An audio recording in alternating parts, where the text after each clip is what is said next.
The chair jolts under my weight, a sharp kick from my son sending it into the table. "Move," he spits, and I swallow the sting of his words. Still, I don't respond, my hand resting on my glass, fingers cold against the ice. As the anger settles, so does the realization, the power I've given him, the power to hurt. While he rants, I gather my resolve. That night, I make the call. The next morning, his accounts are empty. And for the first time, I feel the quiet weight of control. All right, before we dive into this crazy story, do me a favor. Subscribe and tell us where you're watching from. The evening was cool, a brisk March wind sweeping through Wichita's quiet streets, carrying the faint scent of rain that hadn't quite fallen yet. Nancy Rollins stepped out of her car, the tires crunching on the gravel of the restaurant's parking lot. The soft glow of neon lights flickered above her, casting long shadows that stretched across the sidewalk like the ghosts of a past that wouldn't let her go. She adjusted her scarf, pulled it tighter against the chill, and walked toward the entrance of the family restaurant, a nondescript place where the booths were worn and the air smelled of grease and old coffee. Inside, the hum of conversation and the clinking of silverware filled the room. She scanned the space, spotting them at a corner booth. Kylie was already sitting, her back straight, her smile the kind that didn't quite reach her eyes. Nancy felt the familiar sting of that smile, the coldness that always followed the pleasantries. "Hi, Mom," Kylie said, her voice syrupy sweet but laced with something sharp beneath the surface. Nancy smiled back, faintly, and lowered herself into the seat across from her daughter-in-law. Kylie didn't offer her the warmth of a hug. That wasn't surprising. Dean, her son, was already half into his meal, a glass of beer in front of him, eyes locked on the menu, but his jaw tight. His face was that familiar mask of irritation, the same expression he wore when he had no patience for anything, or anyone. "How's Maddie?" Nancy asked, keeping her tone light, though she knew the question would set him off. Dean didn't even look up. His fork clinked loudly against the plate as he stabbed at his food, jaw tightening. "She's fine," he snapped. Nancy's stomach twisted. She had heard the tone before, the dismissive edge like he couldn't be bothered. But it wasn't like she could ask more. She felt the weight of the silence, the space between them, growing heavier by the second. The conversation shifted. Kylie's attempts at small talk barely grazed the surface. Nancy played along, offering polite responses, but her mind was elsewhere. She could feel the tension building between her and Dean, an invisible cord pulling taut with each passing minute. Her thoughts drifted back to their early days, to when he was a child. Back then, they had shared moments that felt like they could stretch forever. Tender moments in between his tantrums and moods. Now, at 45, he was a stranger. He didn't want her in his life. Not really. Not unless she was useful. Dean's voice sliced through her thoughts. "God, Mom, will you just let it go?" he muttered, eyes flashing, voice rising just enough to make other diners glance over. Nancy's fingers tightened around her glass, the ice clinking softly. She looked at him, really looked at him, and felt a pang of something like regret. She had tried so hard for so long to be there for him, to help him through his messes, but he never appreciated it. "You never—" Dean started, his voice full of venom, but before he could finish his thought, he stood up abruptly. "Let's go," he snapped, his words sharp, like they were meant to cut. The table trembled slightly as he shoved his chair back. Nancy hesitated, taking a slow breath, willing herself not to react. She had no intention of following him, no intention of rushing. Her knee ached from years of wear, and it wasn't easy to move quickly anymore. She glanced at Kylie, who was already gathering her things, her face impassive, but somehow smug. The dinner had gone off the rails, and yet, Neither of them seemed bothered by it. "Move," Dean barked suddenly, a harsh command, his face twisted with frustration. Before Nancy could even react, she felt it. A sharp, jarring blow to the back of her chair. His foot connected with it, hard enough to jolt her forward. Her knee slammed into the table with a sharp crack. The noise echoed around the restaurant, slicing through the murmur of conversations. The room went still. Nancy's heart thundered in her chest. The pain in her knee was immediate, a flash of white-hot fire, but it was the shock that stole her breath. The violence in his gesture, the complete disregard for her, hung in the air like a fog. For a long moment, all she could do was stare at the space where his foot had connected with the chair. His eyes were narrowed, angry, but there was no apology, no regret. Just that sneer. "Move," he repeated, a bit louder this time, like a command to a servant, his words cutting through her like a knife. The air around them seemed to hold its breath, waiting for her reaction. Nancy didn't move immediately. She didn't speak. She just stood up, slowly, deliberately. Her hand brushed against her old financial binder, tucked into her purse, and the faintest memory of her own resolve filled her. She walked away from the table, from the restaurant, her movements measured and sure. She wasn't running. She wasn't even angry. She simply walked away. As she passed through the door and into the cool night, she didn't look back. But she knew, with a sharp clarity, that things had just changed. And this time, she wasn't coming back. The car's engine hummed low, almost rhythmically, as Nancy Rollins gripped the steering wheel with both hands. The world outside blurred in her peripheral vision, dark streets lined with empty houses, their windows glowing faintly with the warmth of homes she would never step into again. The cold March wind pushed against her windshield, creating jagged patterns in the rain-streaked glass. Her headlights sliced through the night, but the road ahead felt like an endless void, as though she were driving into a place that had no end, no destination. Her fingers ached around the wheel, not from the tightness but from the weight of everything that had just happened. The dinner. The slap of Dean's boot against her chair. The way he'd ordered her. Like she was nothing. His eyes had burned with such contempt, and that, more than the pain in her knee, was what had stung the most. The finality of it all. He had pushed her so far, and now, there was no going back. But there would be no tears. Not tonight. Nancy took a slow breath, her chest rising and falling with a quiet determination.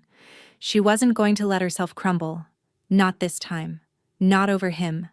Not over any of them. She'd given them everything.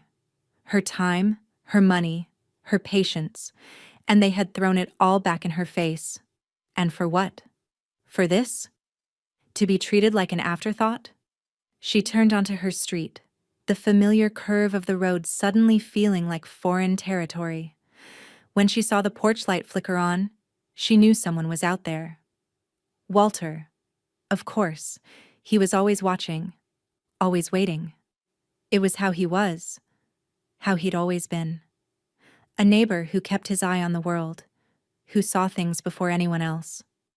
Nancy eased the car into her driveway, the tires crunching on the gravel, and cut the engine. The silence settled over her like a heavy cloak. She sat for a moment, letting the cool air seep through the cracked window, the scent of damp earth mingling with the faint perfume of old leather from her seat. The night felt alive in ways that she wasn't sure she could explain. The hum of the universe distant, but undeniable. She stepped out of the car and didn't bother to close the door behind her. Walter was already walking toward her from his house, his frame silhouetted against the porch light. His steps were slow but steady, his gait that of a man who had seen everything. His eyes, sharp but kind, studied her for a moment before he spoke.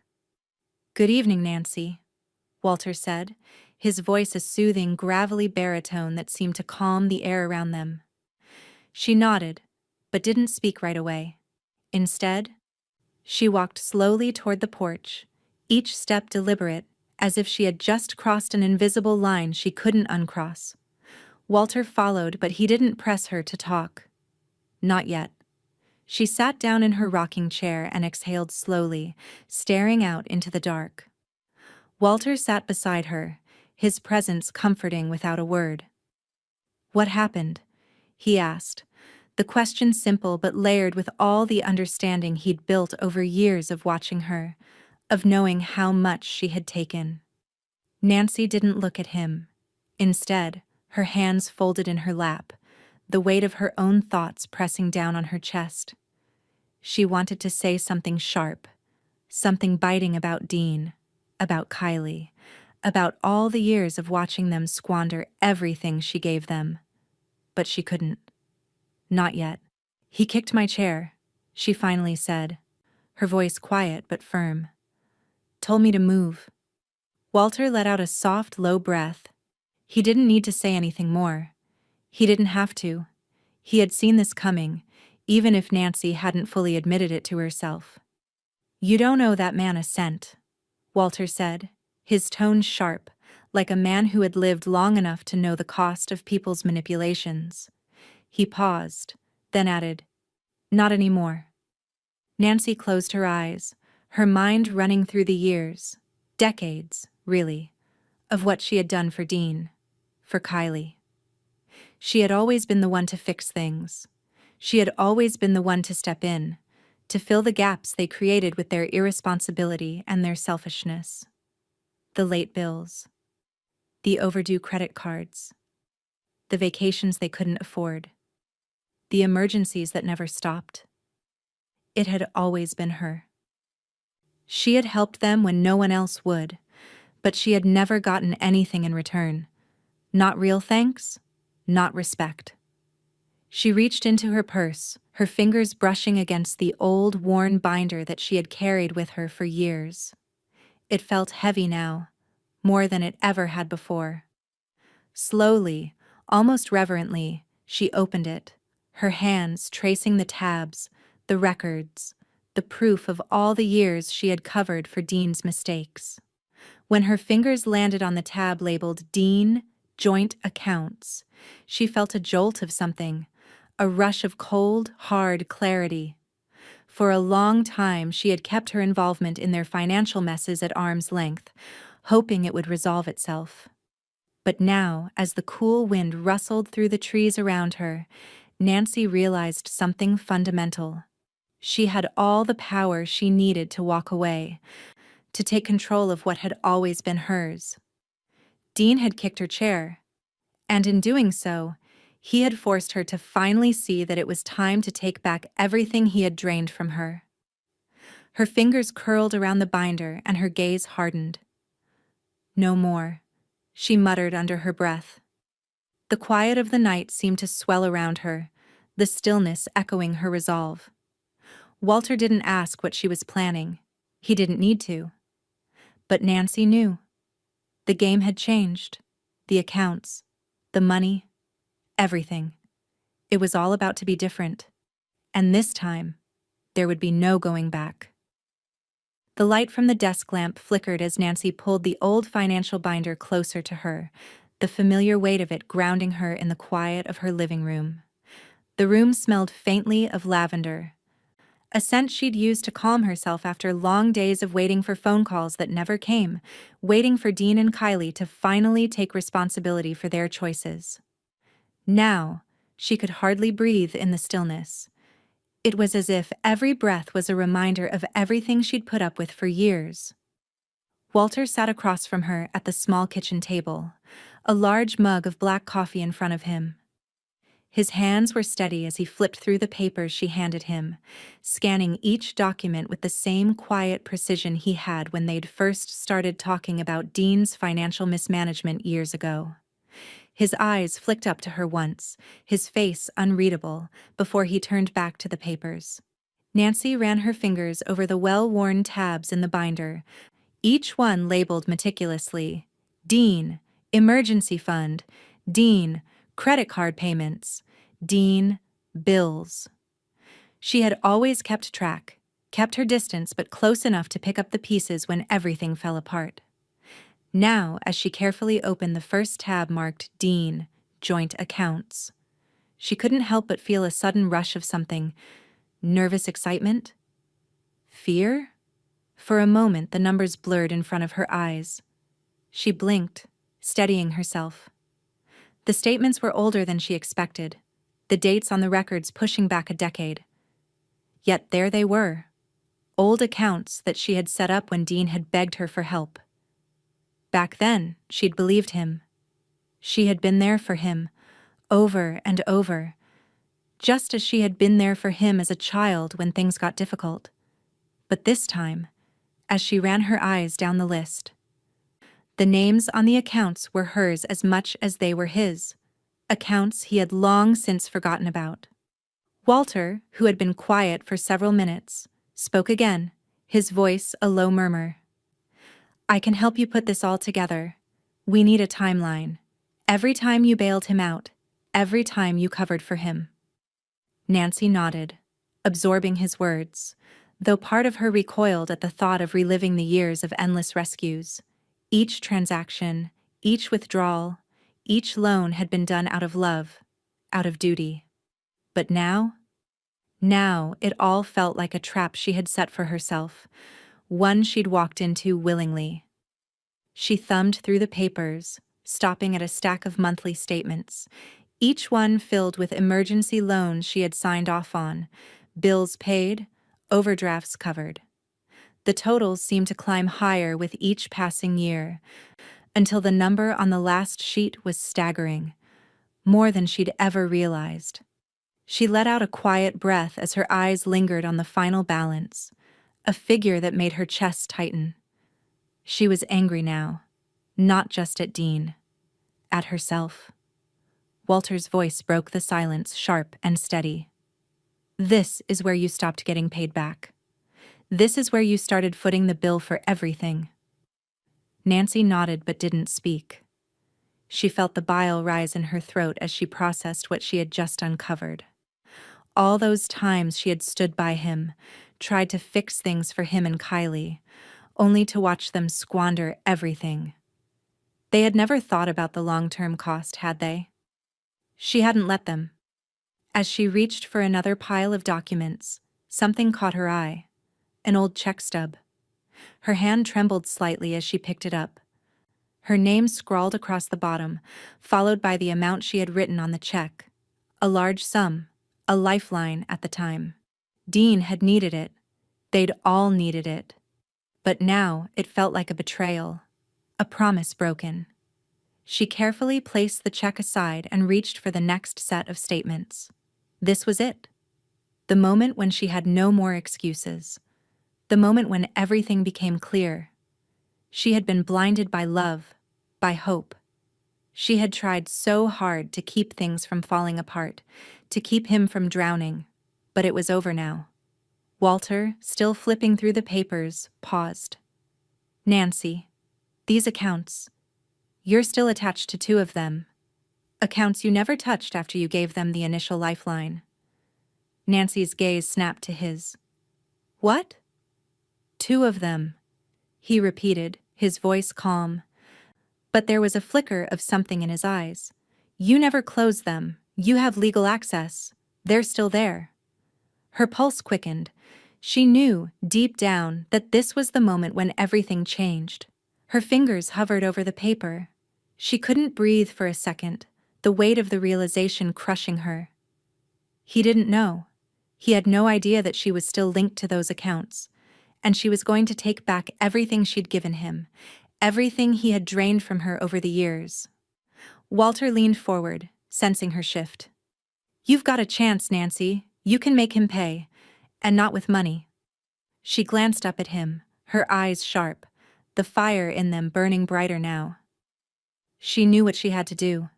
Her fingers wrapped around the pen she kept by the binder, and she began writing down the words that Dean had spoken to her at dinner, the words that had been the last straw. Move.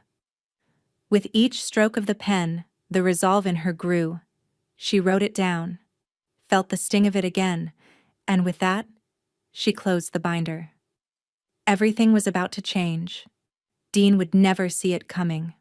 The first light of morning was weak, struggling against the cold gray of the March sky. Nancy stood in front of her mirror, the reflection of her own tired eyes staring back at her.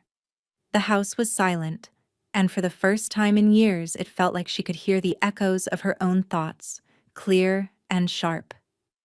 The decision had been made the night before, but now came the quiet, meticulous work of following through. The sun had barely crested the horizon when she stepped into her car, the engine purring to life as she pulled out of the driveway. The world outside was still and empty, the streets quiet in the way they only were before the chaos of the day began.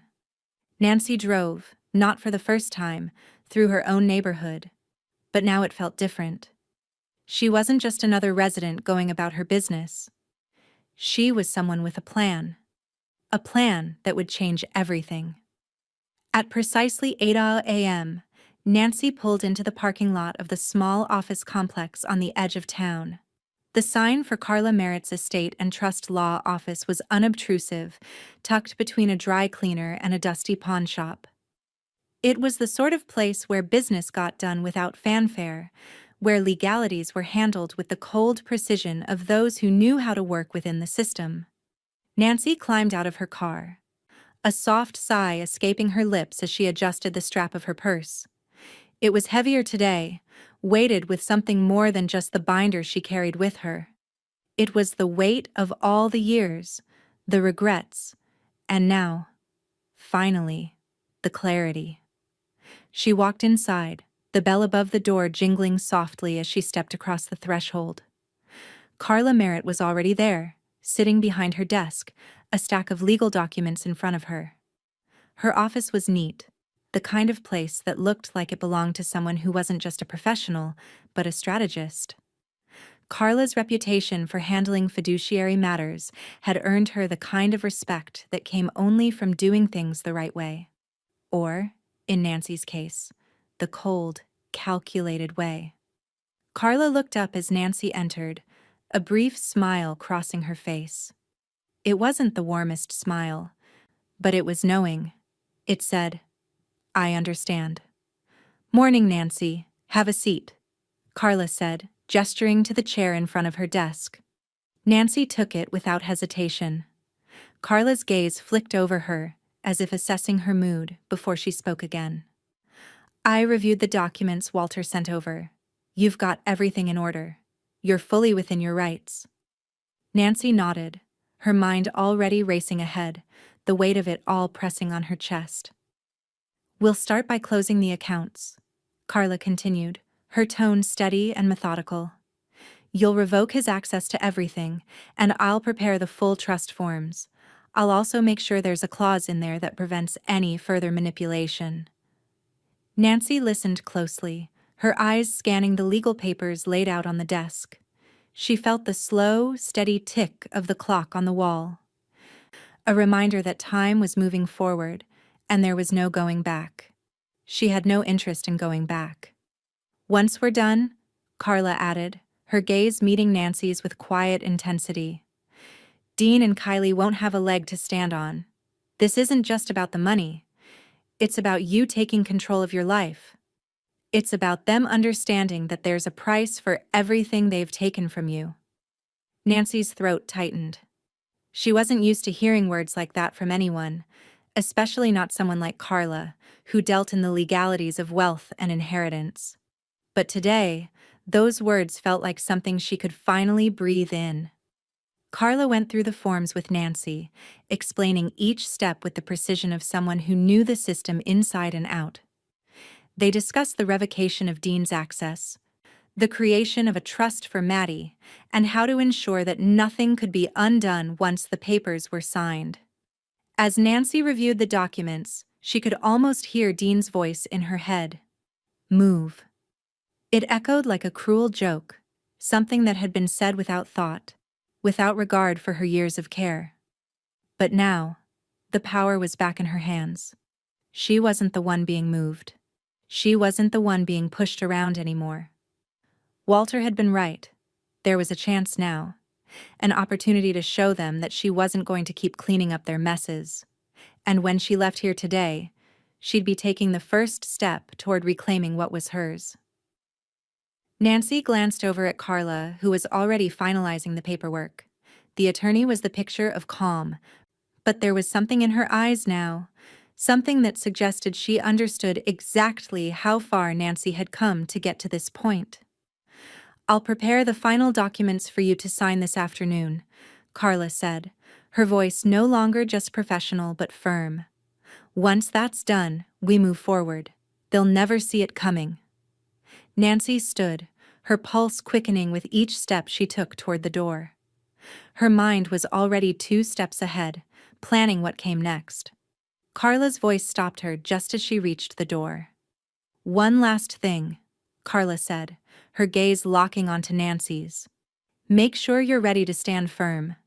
Once these documents are in motion, there's no turning back. And Dean will try to push. He won't go quietly." Nancy's hand tightened on the doorknob. Her chest rose and fell, but this time it wasn't with regret or fear. It was with certainty. "I'm ready," she said, her voice steady. And for the first time in years, Nancy Rollins believed it. The morning felt quieter than it should have, like the world was holding its breath. Nancy sat at a long, polished conference table, the weight of the pen in her hand a constant reminder of what was about to happen. The thick legal documents lay in front of her, their stark, official nature almost alien to her.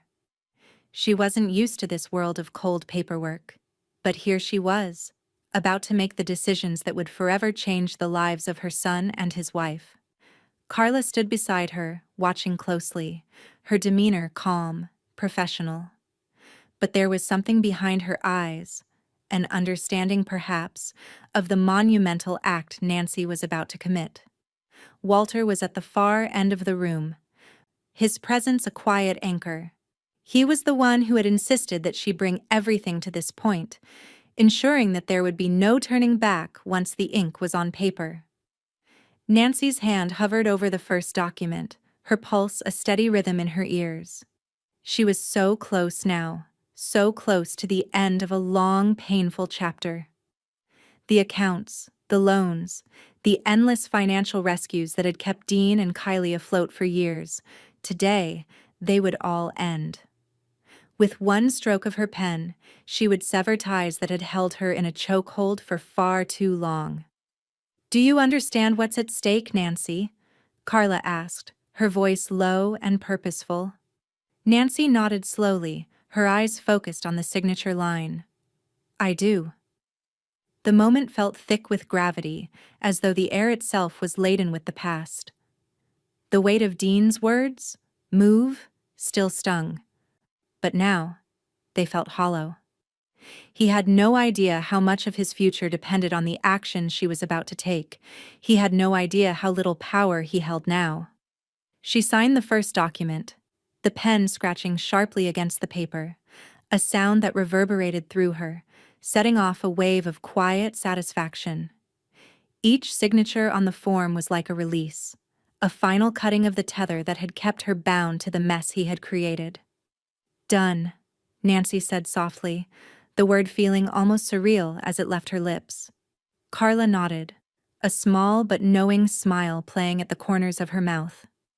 "We'll close all joint accounts, remove his access, and move everything into a protected trust.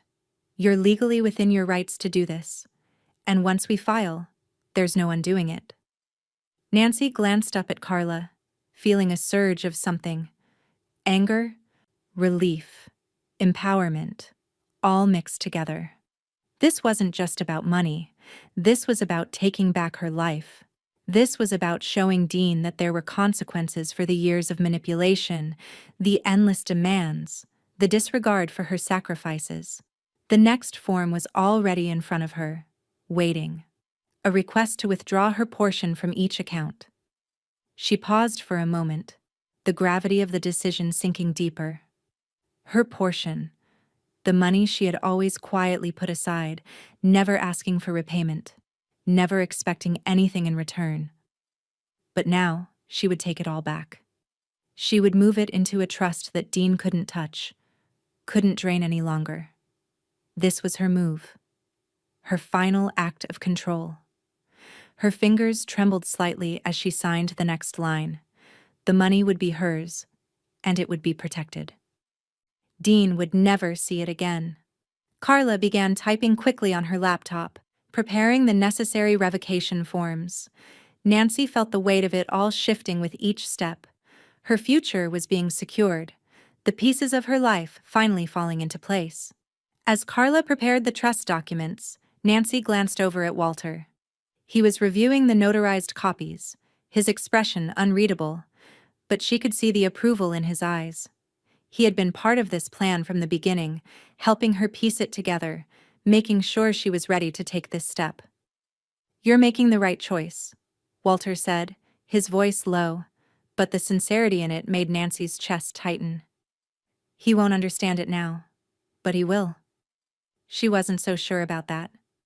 Dean might never understand why she had done this, why she had cut him off when he least expected it. But Nancy didn't need his understanding. She only needed her own peace of mind.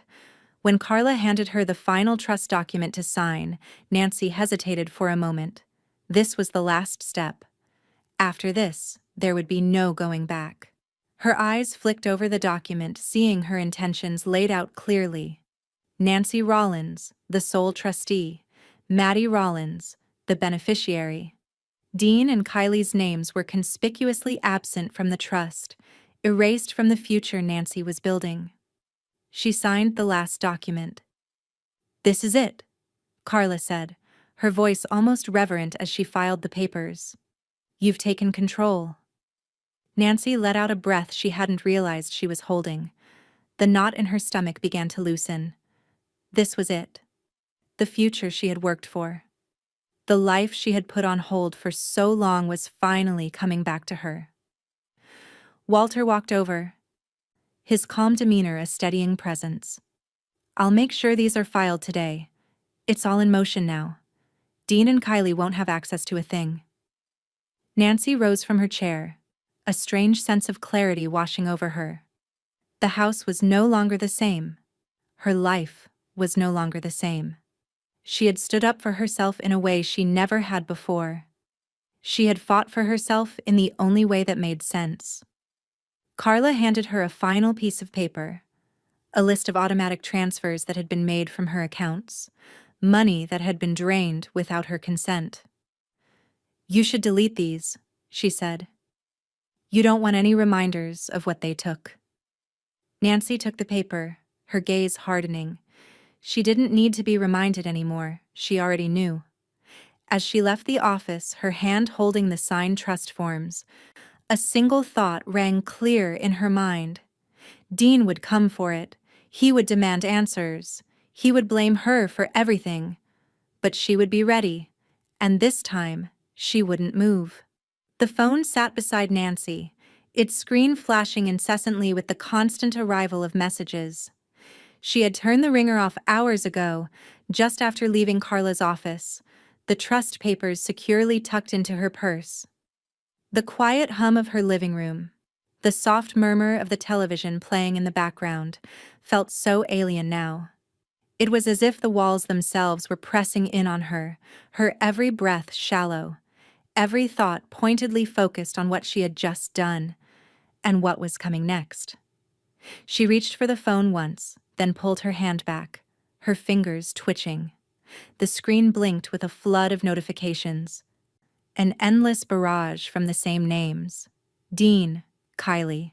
They were relentless. But not once did she unlock the phone. Not once did she open a single message. She had already known what they would say. "Where is it? Why did you do this? You can't do this to us." They were probably already drafting angry texts, letters, phone calls, all demanding answers they didn't deserve, blaming her for what she had to do. But Nancy wasn't in a rush to hear it. She wasn't in a rush for anything anymore. Her thumb hovered over the screen, but her resolve held steady. She didn't need to read their words. She didn't need to hear them anymore. There was a strange peace in knowing that what she had done could never be undone. No matter what they said, no matter how much they screamed or tried to twist the truth. It was done. The trust was in place. The accounts were closed. Her control was absolute now. The clock ticked on, each second like a soft thud of finality in the room. Nancy's phone buzzed again. Another message. She didn't look. Instead, she went to the kitchen and poured herself a glass of water, her hands steady as she drank deeply. She could feel the burn of it at the back of her throat, a reminder that she was still here, still breathing, still in control. When she returned to the living room, she saw that her phone was practically glowing with notifications. Carla had warned her that it would be a barrage. Everyone would try to get to her to back down. Dean and Kylie would push, test her, threaten her. They would call her manipulative, cruel, ungrateful. The thought didn't scare her anymore. What scared her now was how little she felt for them. Her gaze flicked to the list of messages that had stacked up while she was in the kitchen. But she didn't open any of them. Instead, she opened the app that controlled her finances and changed every password she had. Updated every verification method. The security measures were airtight. There was no room for error now. Dean had no access. Kylie had no access. And she wasn't going to let them find a way back in. Nancy deleted the old automatic transfers too, each one that had bled her dry over the years. Those tiny withdrawals had added up to something bigger than just money. They had taken a piece of her soul, drained it quietly over time. But no more. Not today. Another buzz, another text. Nancy's stomach tightened, but she didn't look at it. Instead, she glanced at the clock. 2:32 p.m.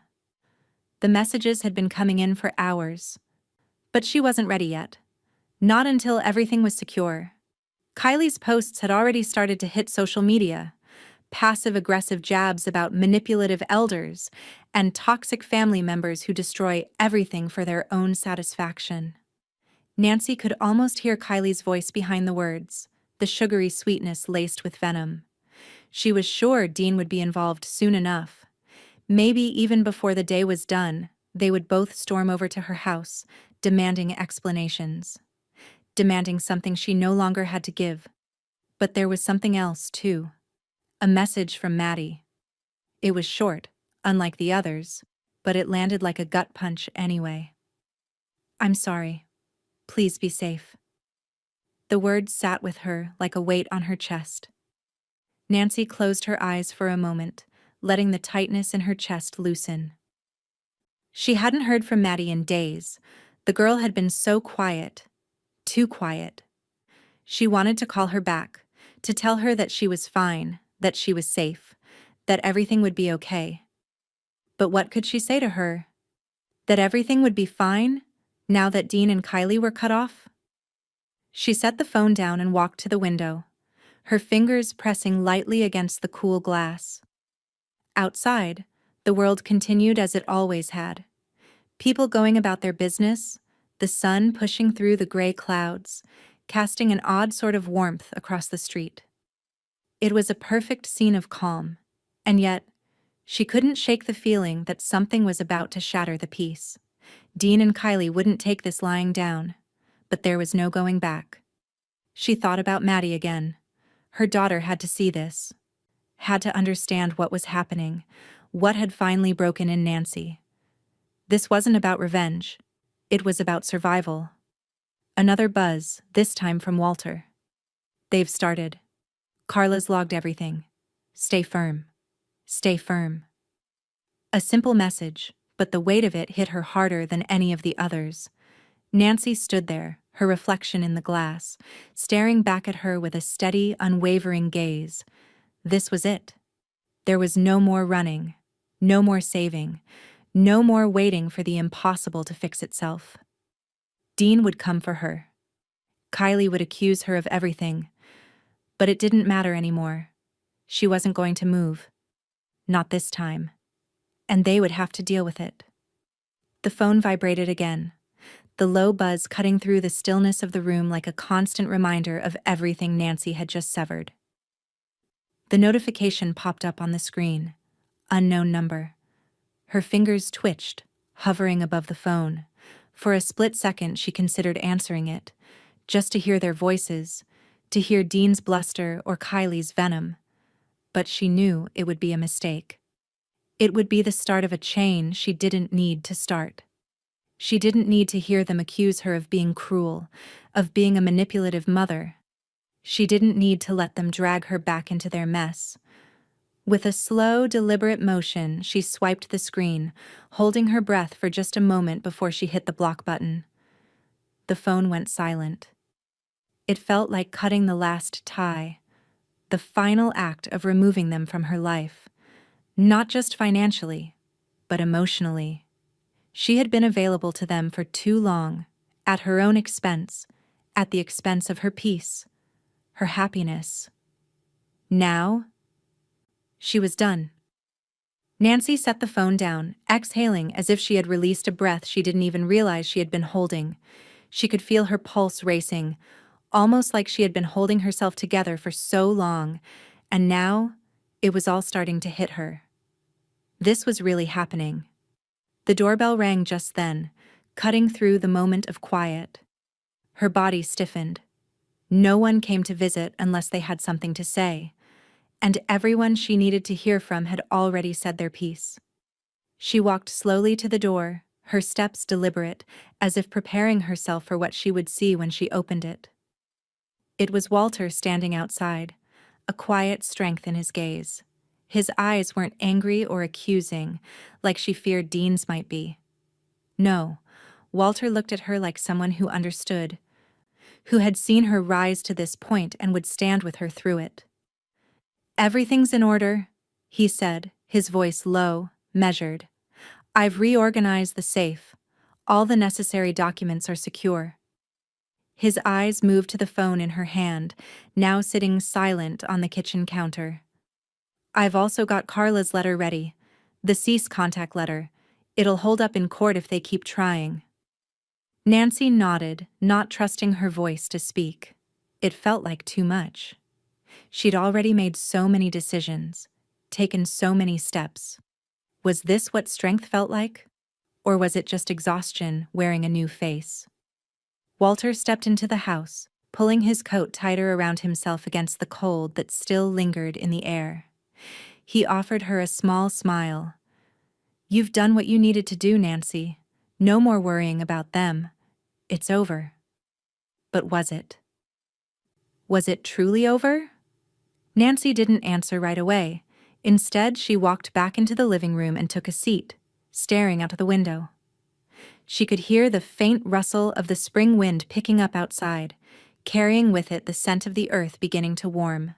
A soft, clean wind, but it made her feel unsettled. The calmness of nature was so stark compared to the storm inside her. It was like the world was moving on, but she was still standing here, at the edge of something she had never expected to have to face. Walter placed a piece of paper on the table in front of her. Carla's cease contact letter. The legal terms, the official wording, it was all right there. She could almost hear Dean's voice in her head, the way he would lash out, the threats he would surely make. He would try to intimidate her. She knew that. But she wouldn't flinch. She had already crossed the point of no return. Her fingers traced the edge of the paper, the sharp corners pressing into her skin like a reminder that this wasn't just an idea anymore. This was reality. This was happening. Walter's voice broke through her thoughts. "You've made your move. You've taken control. Now let them react however they want. You've given them the truth. You've done what's right." Nancy closed her eyes for a moment. She could feel the weight of everything. The years of giving, the years of putting herself last, trying to fix what she didn't break. She had spent so long in the role of the caregiver, the fixer, the one who never complained, never expected anything in return. But somewhere along the way, They had stopped seeing her as a person. They had started seeing her as a tool. A bank account with legs. Someone they could lean on without ever considering the cost to her. She had loved them. She still did. But that didn't mean she could keep sacrificing herself for them. She could no longer be their safety net. The net had holes now, and it was time for them to learn how to stand on their own. The phone buzzed again. It wasn't a call this time. It was a message. Nancy's fingers moved to pick it up, but before she could even glance at the screen, Walter spoke. "Don't," he said firmly. "Let it go. You don't owe them anything." And for the first time, Nancy didn't argue. She set the phone down again, more decisively this time. The silence in the room felt more comforting than any message could. The world outside was still waiting for her to take that next step. But for now, she could breathe. "I'm writing her a letter," Nancy said quietly, breaking the silence. "Maddie." Walter paused, then nodded. "Good. She deserves to know the truth. She deserves to know you did this for her too." Nancy's fingers curled around the pen, the sharp click of it filling the quiet room. She began writing, her thoughts flowing as she expressed the raw honesty she had never been able to give before. But somewhere between the first word and the last, something shifted inside her. This wasn't just a letter. It was the first thing she had written for herself, not for anyone else. And maybe, just maybe, this was the first time she had done something that was just for her. Outside, the wind whispered through the trees, and for the first time in a long time, it sounded like freedom. The phone buzzed again, but this time, it wasn't just another frantic message from Dean or Kylie. It wasn't even a threat or an accusation. It was a letter, formal and cold, sent from Dean's attorney, accusing Nancy of financial manipulation. Nancy's fingers tightened around the phone as she read the words. The accusation stung more than she expected, a twist in her gut that made her head swim for a moment. Financial manipulation. The phrase rolled off the screen like venom. It was the ultimate irony. They had drained her for years, used her for their mistakes. And now, after she'd finally taken control, they were turning the tables, painting her as the villain. Her lips curled into something between a smile and a sneer. It wasn't the first time she had been painted as the bad guy, but it didn't make it sting any less. She set the phone down on the table, her breath steadying as she turned to face Carla, who was already scanning the email with practiced professionalism. "We expected this," Carla said, her voice calm but sharp. "It's standard. They try to cloud the truth. It's a last-ditch effort to put pressure on you." Nancy's mind raced. The letter from Dean's lawyer felt like a trap, a tactic designed to get under her skin, to make her second-guess herself. They would try to make her feel guilty, like she was taking something she had no right to. But that wasn't the truth. The truth was in the paperwork. Her paperwork. The signed documents. The legal rights. She was no longer the one being manipulated. Carla, already ahead of the game, had already begun drafting a formal response. She slid a set of papers across the table to Nancy, her eyes steady. "These are the documents I've prepared to counter their claim. Your financial history, the records of every loan, every payment, every transfer. You've got every right to do what you did."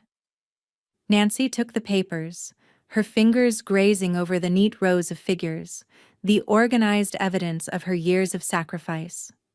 For a moment she felt the familiar weight of regret in her chest, until she remembered the finality of her actions. She wasn't responsible for their mistakes anymore. The phone buzzed again, this time from Kylie. The message was a post, as expected, something designed to publicly accuse her of being manipulative, an emotional vampire. Her words were laced with accusations and hurt, painted with a narrative of how toxic elders can destroy families with their manipulative greed. Nancy exhaled slowly, her eyes narrowing as she read the post. Kylie had always been good at spinning the story, at playing the victim while keeping her hands clean. But this time, there was nothing to hide behind. The truth had already been set in motion. Walter, who had been silently watching from the side, stood up and moved to the table where Nancy's phone lay. "I've been saving her posts," he said, his tone steady but clipped. "Screenshots, every word. We'll archive everything, in case this turns into something uglier." Nancy didn't answer at first. She let Walter's words sink in, understanding the weight of what he was saying. It wasn't just about protecting herself anymore. It was about protecting the life she was building. One free from the constant drain that had been Dean and Kylie's hold on her. She reached for her phone again, her fingers trembling slightly as she navigated through her settings. It was time. Time to finalize everything. With a few quick taps, she updated her healthcare proxy, making sure that no one, not even Dean, could have a say in her medical decisions. She restructured her power of attorney to ensure that everything would remain in her hands, no matter what. As she set the phone down, there was a sense of finality, a sense that the old Nancy was gone, and someone else, someone stronger, more resolute, was taking her place. There was no turning back now. A soft chime sounded as a new message appeared on her screen. It was from Maddie. Nancy opened the message, her breath catching in her throat as she read the words. It wasn't a rant or an accusation. It wasn't a demand for answers. It was a drawing. It was a simple sketch, but it hit her like a wave. In the center of the page was a figure of Nancy, drawn in the softest lines, standing tall with a key in her hand, a key that seemed to radiate light. Around her was a large lock, encircling her, protecting her. "I'm sorry. Please be safe." Tears pricked at Nancy's eyes as she looked at the drawing. Maddie understood. She understood what Nancy had done and why she had done it. She wasn't just protecting herself, she was protecting her daughter. She was ensuring that Maddie would never have to live in the shadows of guilt and obligation the way she had. Nancy felt a surge of warmth inside her, a sense of pride. Maddie might not understand all the complexities, but she would learn. She would learn that sometimes survival meant making hard choices, and sometimes survival meant standing firm, even when the world tried to tear you down. She set the phone aside, her eyes still on the drawing, her heart swelling with something new. Hope. For the first time in years, she could see a future that was truly hers. A future she could shape without fear, without manipulation. But there was one more thing to do. One final piece of the puzzle. Nancy stood up and walked to her desk, pulling open the drawer where the last of the important documents were kept. With steady hands, she reached for the will she had updated just a few days ago, before any of this had even come to light. It was simple. Maddie, the sole beneficiary. No one else. Not Dean. Not Kylie. No one. She sat down again, looking over the changes she had made. There was a quiet sense of satisfaction in knowing that the future was no longer in Dean's hands. And soon it wouldn't even be in Kylie's. They would have to face the consequences of their actions. And Nancy would be free. The wind outside had quieted, the branches swaying gently in the trees. The world, at least for now, was at peace. But Nancy knew better than to think it would stay that way for long. The chime from the doorbell echoed through the quiet house, sharp and insistent. Nancy didn't flinch. She didn't have to guess who it was. She knew. For a moment she stood perfectly still in the middle of the living room, the phone in her hand trembling ever so slightly. But she didn't need to answer it. She didn't need to open the door. She had already made her decision. Slowly she walked over to the wall, her eyes locking onto the small security camera above the door. Her fingers brushed against the cold glass of the camera monitor, the screen flickering to life. Dean's angry face appeared on the feed. His jaw was clenched, eyes wild with a mix of rage and desperation. His hand slammed against the door in rapid succession, his knuckles white with force. He was yelling something, but the camera's sound wasn't on. It didn't matter. His posture, the way his body was shaking with anger. She could tell what he was demanding. The same thing he always demanded. That she fix everything, make it right again. Restore the accounts. Undo this. I need that money. Nancy exhaled slowly, her heart steady but her thoughts sharp. There was no sound in the room now. Only the image of her son outside, completely unaware of the strength she had just summoned to get to this point. She could feel the old temptation, the desire to open the door and give in, to apologize, to placate him, to somehow make it all better. She had been that person before, but not anymore.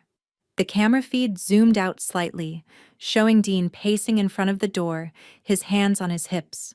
He was muttering under his breath, probably cursing her, blaming her, imagining every reason why he was entitled to the money. Nancy had seen this behavior before, felt the push and pull of his demands, but today she felt nothing but a quiet calm. She didn't respond. He knocked again, harder this time. Each blow against the door sent a small ripple through the frame, but it didn't shake her. It wasn't a threat anymore. It was just noise. Nothing more than the hollow sounds of someone trying to hold on to power that had already slipped from their grasp. Nancy turned from the screen and walked toward the window. The rain had started again, soft and steady, streaking across the panes of glass. Outside, the sky was a dull gray, the world holding its breath in anticipation. The sound of Dean's fists pounding against the door grew louder, more frantic. He was shouting now, his voice thick with frustration. The words blurred together in a fury of entitlement, but it didn't matter. Nancy knew the truth now. She knew that she wasn't the one who had taken anything from him. He had taken from her for years, using her kindness, her sense of obligation, and now, when she finally said no, he couldn't handle it. But Nancy had already made her decision. Just as she moved back toward the door, the pounding stopped. There was a long pause, a brief silence that felt like the eye of the storm. Then, a voice echoed from the porch, distant but cutting. "You think you can just take everything from me? You think you can ruin me and walk away? You're going to regret this, Mom. You'll see. This isn't over." The finality in his words hit her harder than she expected, but not in the way he probably intended. His threat was hollow. It no longer had the power to shake her. The truth was, he had been manipulating her for years. And now, for the first time, she had the upper hand. A moment later, there was movement at the edge of the yard. Dean was pacing back and forth on the driveway, his anger pulsing like a visible force. His shoulders were tense, his mouth a grimace as he muttered to himself, likely cursing her name, plotting his next move. But he didn't approach again. Instead, he turned sharply and stormed off, his figure retreating down the walkway, a man who had lost the only battle he was ever going to win. Nancy stood there watching, not moving an inch. When he was finally out of view, she let out a breath, slowly releasing the tension she hadn't realized had built up in her body. And then, just as she was about to turn away from the window, she saw it. Walter's shadow appeared on her porch. He had come out onto his own porch just in time to witness the tail end of the confrontation. His eyes met hers through the window, and she saw the quiet approval in his gaze. He didn't need to say anything. His presence was enough. Nancy walked back to the phone, her hands steady now. She picked it up and typed a message to Carla. "He came. I didn't open the door." Carla's response came back almost immediately. "Good. Keep the doors locked. It's over, Nancy." Nancy let the phone fall onto the couch, her fingers running over the back of the chair where she stood. The weight of everything felt lighter now. The final step had been taken, and for the first time in a long time, the future was hers to shape. But she knew something that Dean didn't. This wasn't the end of the fight. It was just the beginning. The truth was out. The power was in her hands, and he wouldn't go quietly. Still, Nancy wasn't afraid. This was her life now, and no one was taking it from her again. She wasn't moving. Not this time. The courtroom was sterile and cold, the air heavy with the muted sounds of shuffled papers and low murmurs. The walls, beige and unremarkable, seemed to press in on Nancy, but she stood tall, her spine straight, every fiber of her being focused on the moment unfolding before her. This wasn't a place she was used to, but here, in this room, she had the power. She had taken it from him, and she wasn't about to let it slip away. Dean was seated across from her, his posture stiff and defiant, though the faint tremor in his hands betrayed his anxiety. He had tried to look composed, but his eyes darted around the room, unable to settle. He had underestimated this moment. He had underestimated her. The judge, an older man with graying hair and an expression of practiced indifference, leaned forward, his gavel still untouched. His eyes flicked between the two of them, his gaze briefly lingering on Dean before he spoke. "Mr. Rollins," the judge began, his voice dry but steady. "You claim your mother's actions were irrational and unjustified, but you have yet to present any compelling evidence that this is the case. Do you care to elaborate?" Dean opened his mouth, but the words were slow to come. His jaw worked, frustration flashing in his eyes, but there was no fire in his delivery, no conviction to back up his claims. Nancy's fingers tightened around the edge of the witness stand, but she didn't need to say anything. This was his moment to convince the court, and he was already faltering. "My mother, Dean started, but his words caught in his throat, his voice rising to an almost frantic pitch. "She took everything from me. My money, my access. She didn't give me a choice. She acted out of anger." Nancy glanced at Carla, who sat at her side, quiet but resolute. Carla had already anticipated this. She had prepared for the inevitable theatrics Dean would put on, and she wasn't about to let him get away with it. The attorney for Dean fumbled with his papers, his eyes darting to his client, as if searching for something to salvage from the mess. But Carla was already standing, poised and calm, her presence in the room commanding respect. "Your Honor," Carla said, her voice cutting through the tension like a sharp blade.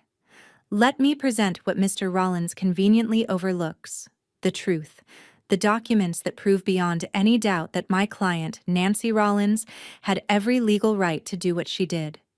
She stepped forward and handed the judge a thick stack of neatly organized papers.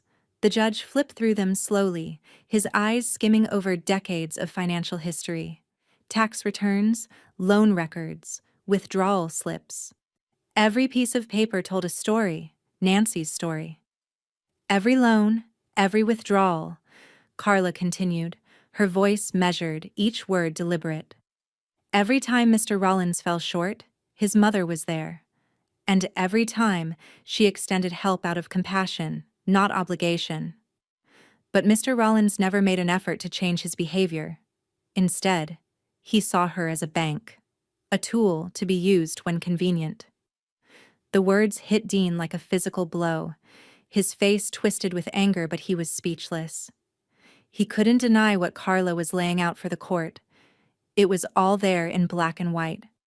Every payment he had neglected, every debt he had left for Nancy to pick up. His mouth hung open, but there was no way to refute the truth now. Nancy watched him, her gaze steady, and for the first time in years, she felt nothing. No pity, no guilt. She didn't care how uncomfortable it made him. This wasn't about him anymore. The judge glanced up from the papers, his eyes narrowing as he took in the full scope of the evidence. "Mr. Rollins, you claim that your mother acted irrationally, yet you have offered no evidence of manipulation or coercion. What you're describing is the result of years of neglect, of your own actions. Is that not the case? Dean's face flushed, but he remained silent. He couldn't answer because the truth was too painful. He had no leg to stand on. Kylie, who had been sitting quietly in the back, suddenly stirred. Her whispers cut through the room like knives, and Nancy caught the sharp edge of her words as she spoke to someone beside her. "She's ruining everything. She's always been manipulative." Nancy didn't flinch. She had heard those words for years, and each time they had been used against her, they had only served to reinforce the truth. She wasn't the one who had broken this family. She wasn't the one who had lied, who had manipulated. That was on them. The judge cleared his throat, shifting his gaze to the court reporter who had been carefully documenting every exchange. Then, he turned back to Dean. "Mr. Rollins," he said, his voice softer now, but with an unmistakable authority. "You've made your claims, but the evidence presented here today suggests a different story. I find no reason to overturn your mother's actions." Dean opened his mouth again, but the words were lost in the air. There was no arguing with what had been laid out. There was no arguing with the truth. Kylie's furious whispering reached a crescendo, but the judge cut her off. "Ms. Rollins," he said, "I suggest you maintain decorum in this courtroom, or I will have you removed." Kylie stiffened, but the weight of the judge's words had already diffused her anger. She fell silent, her face flushed with a mix of embarrassment and rage. Nancy could feel the heat from the back of the room, but she didn't turn around. Her gaze stayed on Dean, who was slowly deflating before her eyes. His facade of anger was crumbling, and for the first time, he was facing the full weight of his irresponsibility. Carla, standing beside Nancy, gave her a brief, approving glance. Then she turned to the judge. "We request that the ruling be made in favor of Nancy Rollins, that the trust remains intact, and that Mr. Rollins no longer has access to any of the accounts." The judge nodded, his gaze softening just slightly as he turned to his papers. "I will review the case and make a final ruling shortly. Court is adjourned." Nancy stood slowly, feeling the heavy silence of the room shift around her. This was it. This was the moment she had been waiting for. The battle was over. She had won. As she walked out of the courtroom, her feet felt lighter than they had in years. The future was hers. And this time, no one was taking it away. The courtroom was quiet, the weight of the moment heavy in the air. Nancy sat still, her hands folded neatly in her lap, her eyes focused on the judge as he reviewed the new set of documents laid before him. The color-coded financial statements she had meticulously organized, each transaction, every loan, every repayment, every withdrawal, spoke for her in a way her words never could. It was the truth, laid out in sharp relief, free from manipulation or distortion. Dean sat across from her, his shoulders slumped, his earlier bravado completely deflated. The attorney who had once been so quick to claim that Nancy had acted out of malice now fidgeted, scrambling for a response that would never come. He couldn't defend the indefensible. He couldn't rewrite the story of years of financial irresponsibility and deceit. Carla, poised and calm, stood next to Nancy, her fingers lightly touching the edge of the table. She had been the architect of this defense, the one who had walked Nancy through every step, ensuring that not only would they win the case, but that Nancy's side of the story would be heard loud and clear. Carla had seen this moment coming, and now, as the judge flipped through the pages, it was becoming undeniable.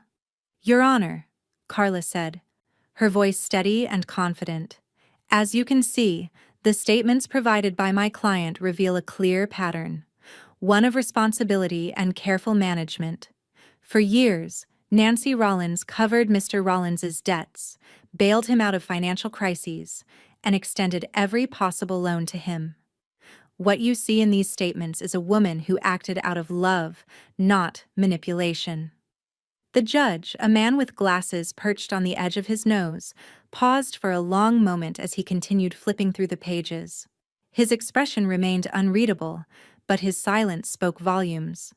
He was absorbing the facts, weighing the evidence without the influence of Dean's outbursts or accusations. Nancy sat back in her chair, her back straight but relaxed. The tension that had once plagued her every decision, every step she had taken, had melted away. This was the culmination of everything she had done over the years. She had made the right choices, ones based on love and logic, and now the weight of the truth was undeniable. Dean's attorney shifted uncomfortably in his seat, realizing that the fight had already been lost. There were no more words to salvage his client's case. He glanced at Dean, who, despite the fact that his face was still flushed with anger, looked more defeated with each passing moment. The judge finally set the last sheet of paper down, his expression unchanged.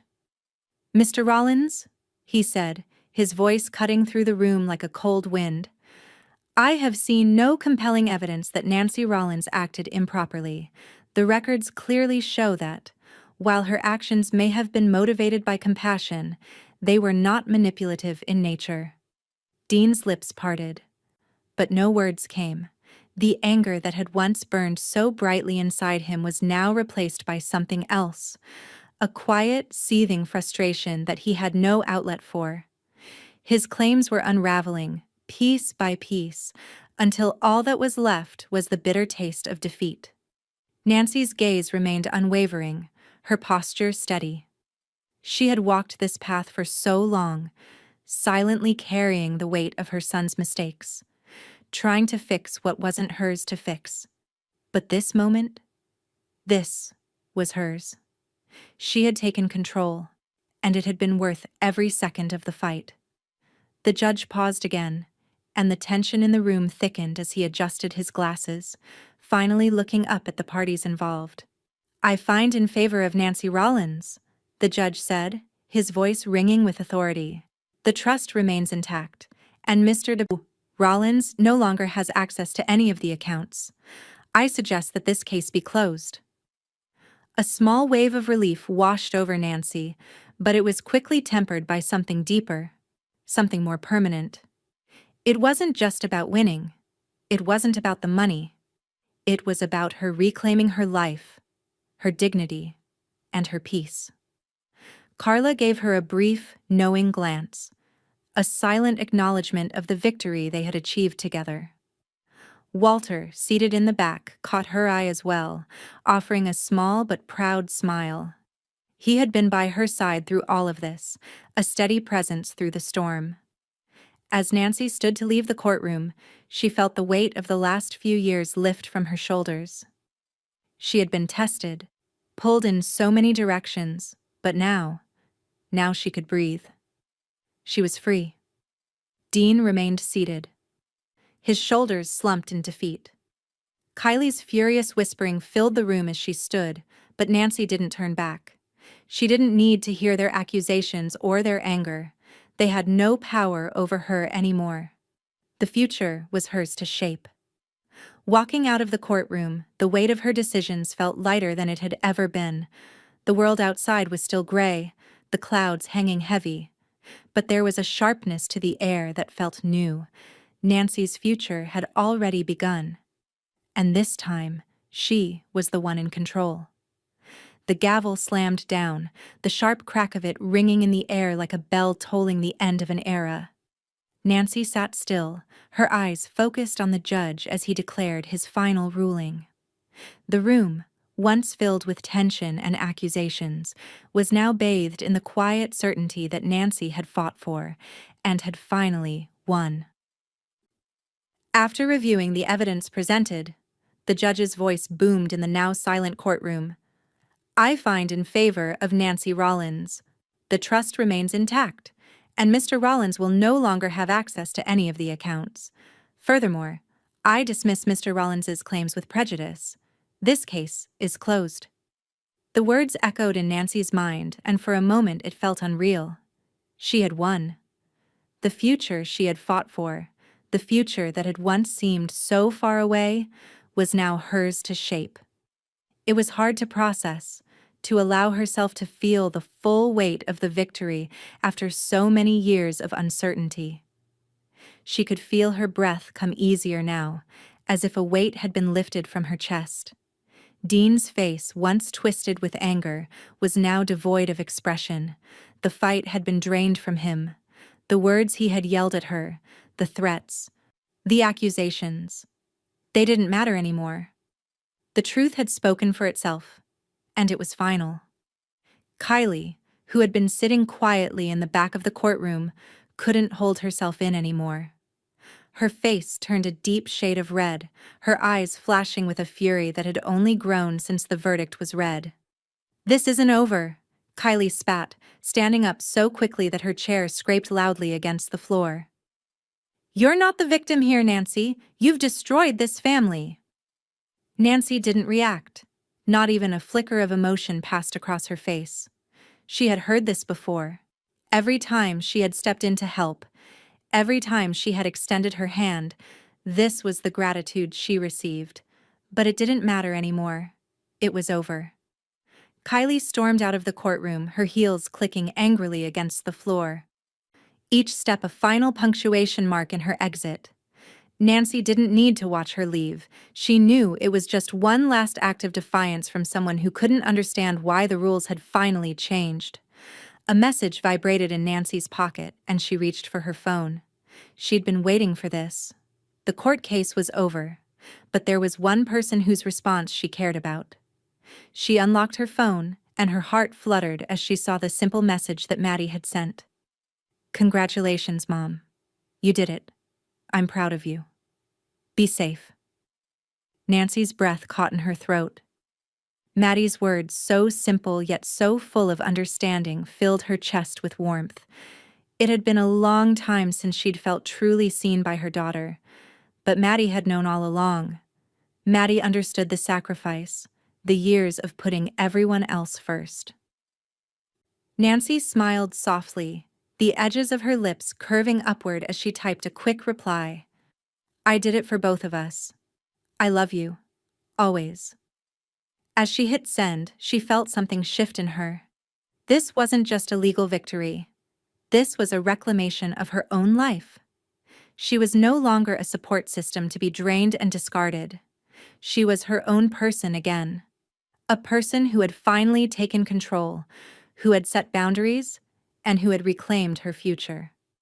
Nancy stood up slowly, her legs steady despite the weight of everything that had led to this moment.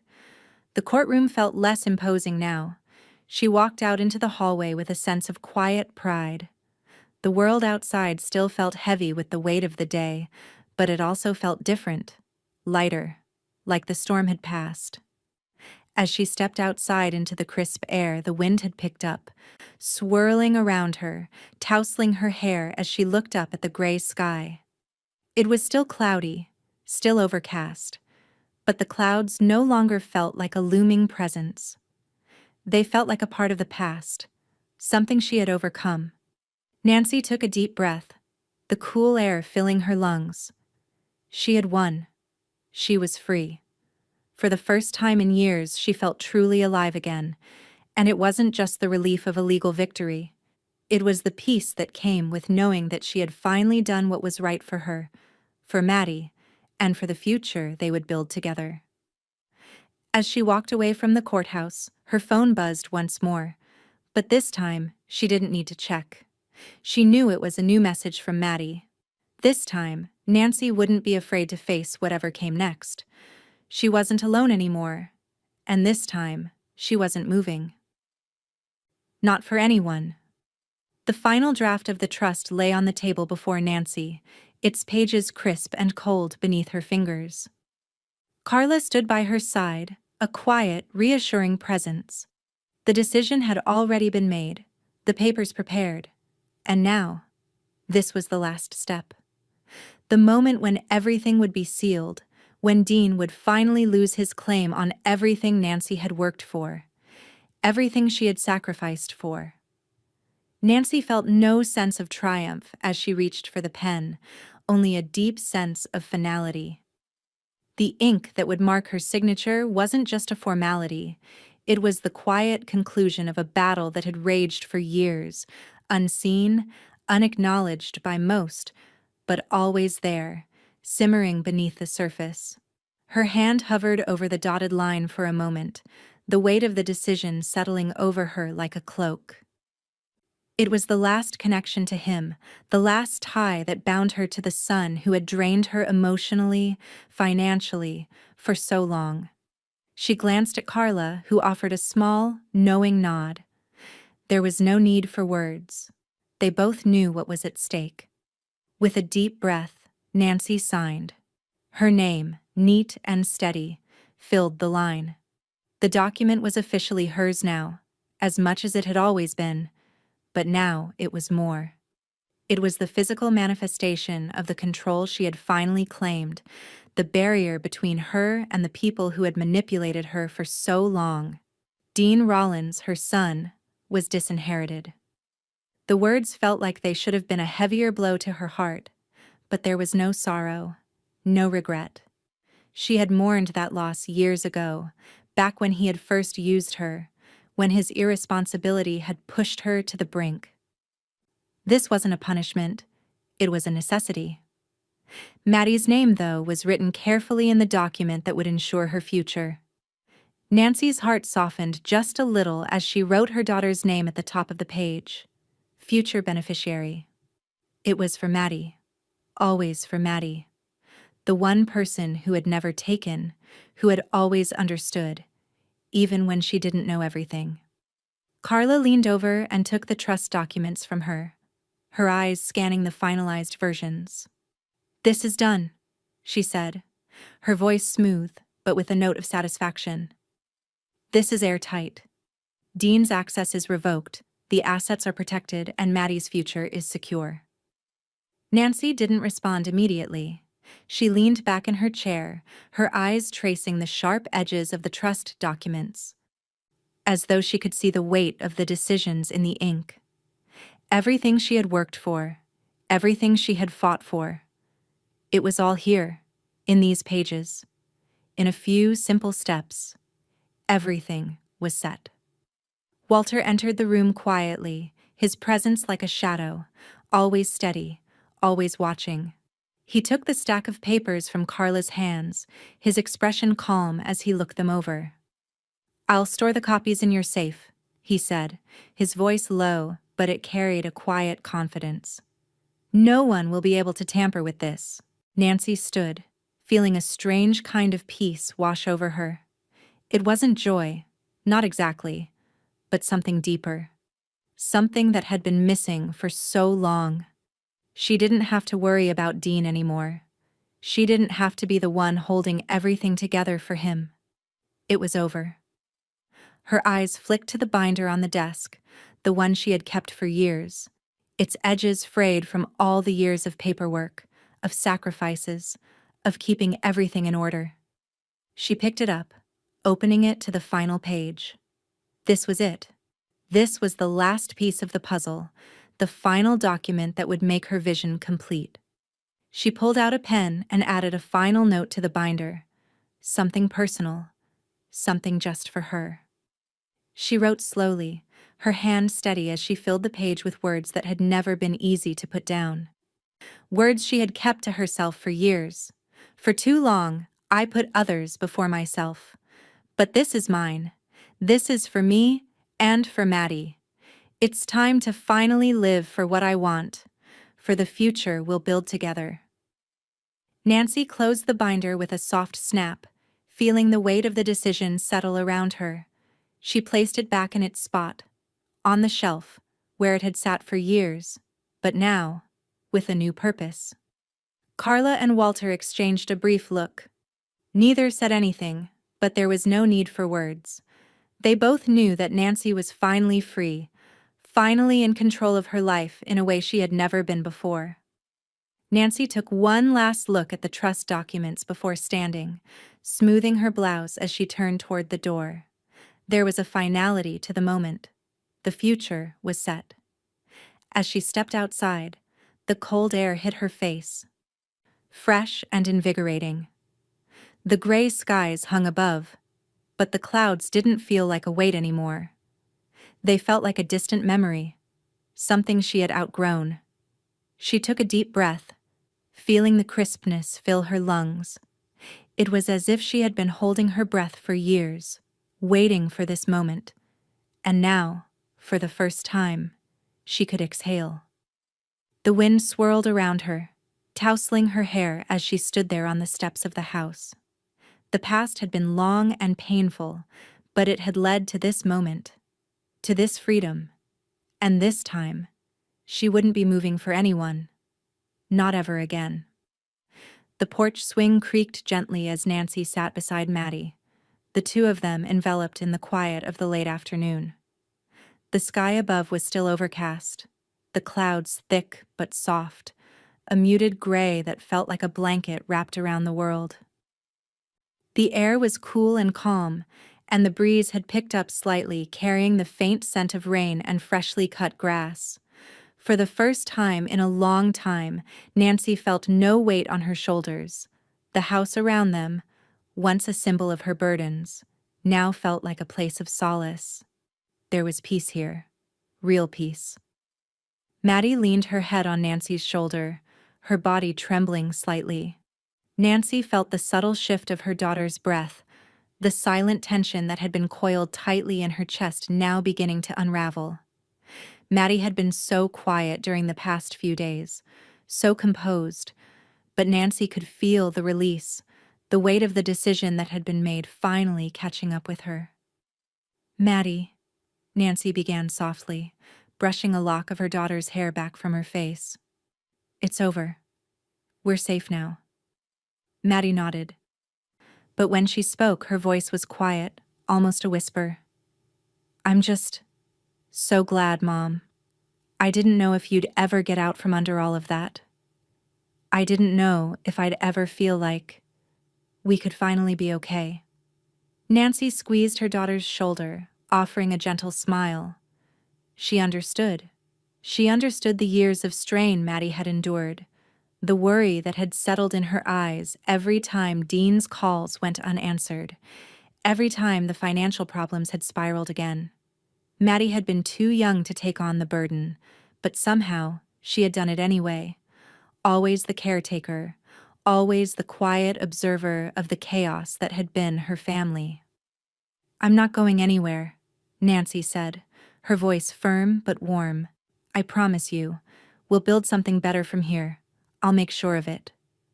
Maddie finally let out a soft sigh, her breath shaky but relieved. Slowly, she tilted her head back, looking at the sky with tears glistening in her eyes. They weren't tears of sadness anymore, but of something deeper, something that had been held back for far too long. "Thank you," Maddie said, her voice a little stronger now. "Thank you for doing this, for standing up for us, for me." Nancy wiped away the stray tear that escaped Maddie's eye. "You don't ever have to thank me for that. You're my world, Maddie. Always have been. Always will be." A quiet moment passed between them, and for the first time in years, Nancy didn't feel the need to explain, to apologize, or to reassure anyone. They sat together in the silence, the simple act of being with each other enough to fill the space between them. Walter appeared on the lawn, his presence as steady and unhurried as ever. He had been a constant in Nancy's life, and though she hadn't fully realized it until now, she saw just how much he had been a part of the strength she had found in herself. He walked over to the porch, a tray of fresh lemonade in his hands. "I thought you both might need something to cool off with," Walter said with a small, knowing smile. He handed Nancy a glass, then passed one to Maddie, who accepted it with a grateful nod. "Thanks, Walter," Nancy said, her voice warm with gratitude. She took a sip of the lemonade, its tartness cutting through the air and refreshing her in a way that felt more profound than just the drink itself. It was a symbol of the simplicity she had yearned for, the things that had always been there but had been buried beneath the weight of so many years of struggle. Maddie took a sip as well. the glass gently trembling in her hands as she looked out over the lawn. There was something peaceful in the way she held the glass, something deliberate and content. For the first time in a long time, it seemed like Maddie wasn't just surviving. She was starting to truly live again. Nancy set her glass down on the small table beside her and stood up slowly, her gaze falling on the shelf just inside the door where the old binder sat. It had been with her for so many years, through every financial decision, every step toward trying to fix the unfixable. But it wasn't needed anymore. The future wasn't bound in the yellowed pages of old records and transactions. It was here, in the present, in the fresh air, and the quiet moments with her daughter. She walked inside to retrieve it, running her fingers over the familiar worn cover. The binder had served its purpose, but it was time to close the book on that chapter. She flipped it open one last time, adding a note at the very end, something simple and final. The past is done. I choose the future. A future that is mine and Maddie's. I choose peace. With the pen in hand, she closed it, feeling the weight of the decision settle once again. She set it down on the shelf, its place now complete in the history of her life. When Nancy returned to the porch, she felt different, lighter, freer. It wasn't just the act of signing the final documents. It wasn't the completion of a legal battle. It was the act of finally living for herself. The wind shifted slightly, a soft breeze that felt like a gentle reminder of everything that had been released and everything that was still to come. Nancy sat back down next to Maddie, who smiled at her with a newfound brightness in her eyes. "Mom," Maddie said, her voice barely above a whisper, "I'm really glad you're my mom." Nancy's heart swelled with something she hadn't allowed herself to feel in a long time: hope. A future that had once seemed uncertain was now a path she could walk with Maddie beside her. It was no longer about the past. It was about building something better. Together. And then, as if on cue, Nancy reached into her pocket and pulled out a small brass keychain, a simple, steady reminder of the journey ahead. She placed it on the table, the cool metal gleaming softly in the fading light of the afternoon. It was hers, and it was finally time to move forward. The auditorium buzzed with quiet excitement, the soft hum of conversation blending with the gentle rustle of programs and the occasional clap of a hand. The air was filled with anticipation, the kind that always preceded something meaningful. Nancy sat in the front row, her gaze unwavering, her chest swelling with pride. It had been a long time since she'd allowed herself to truly enjoy a moment like this. Pure, untainted joy.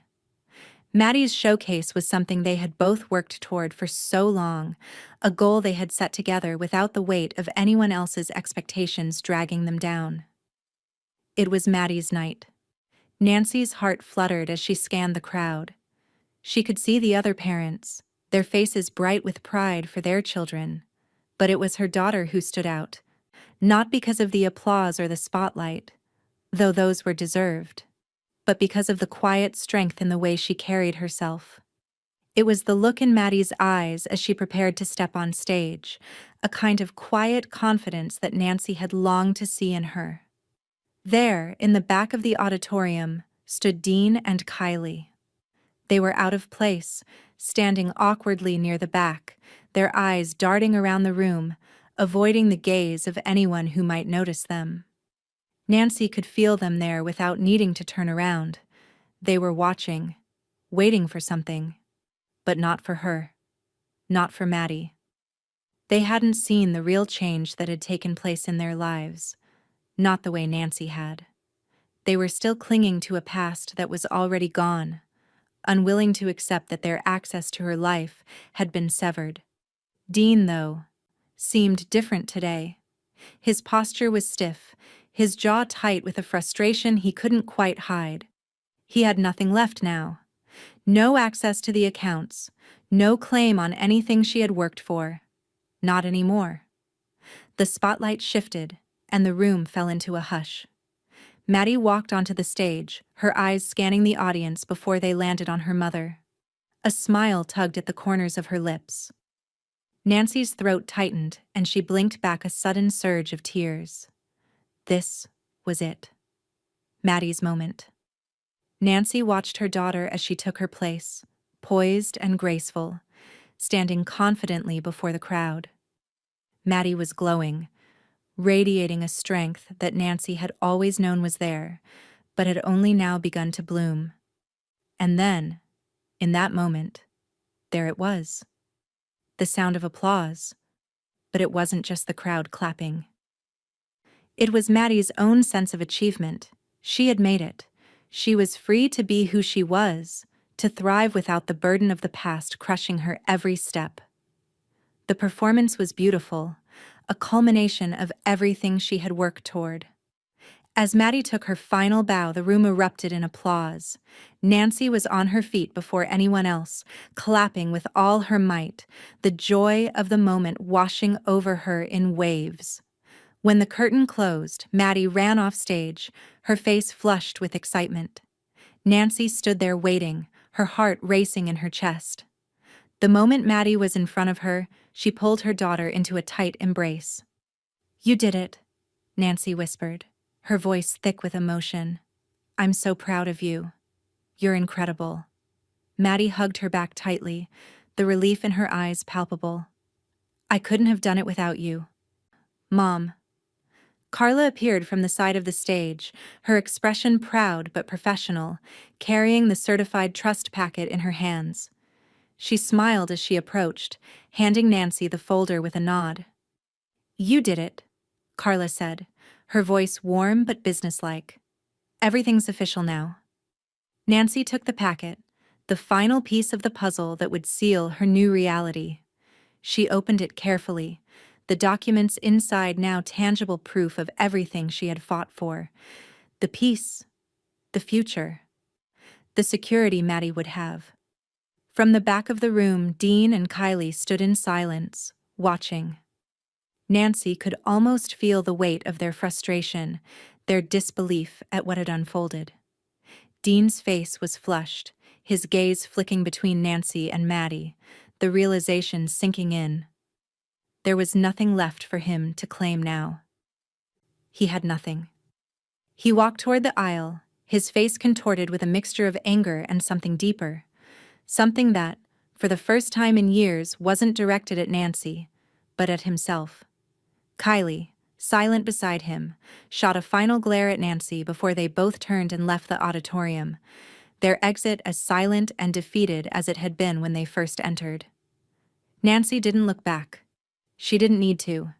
The past had already been rewritten.